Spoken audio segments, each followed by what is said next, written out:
শিক্ষার্থীরা আপনারা জানেন যে আমাদের কলেজ কমিটি হয়েছে, কিন্তু এই যে কলেজ কমিটি হয়েছে আমাদের এই কমিটিতে যে সভাপতি প্রার্থী যে সভাপতি হয়েছে সেই কলেজে রানিং স্টুডেন্ট আপনারা সবাই জানেন।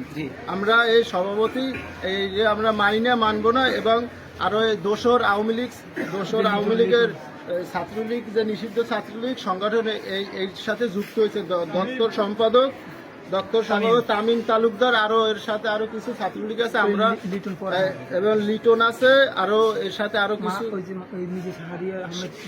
শাহরি আহমেদ জিসান এই বাহিরে ছিল। আমরা এই কমিটি মানি না, এই কমিটি আমরা স্থগিত করার আহ্বান জানাইছি। আমরা এই কমিটি মানি না, মানবো না। দুর্দিনে যারা রাজনীতি করে না, সুদিনেও কোনোদিন ব্যানারে দেই না, কোনো আমরা চিনি না তারা কমিটি আইছে, মানে যা বুঝতে পারছি।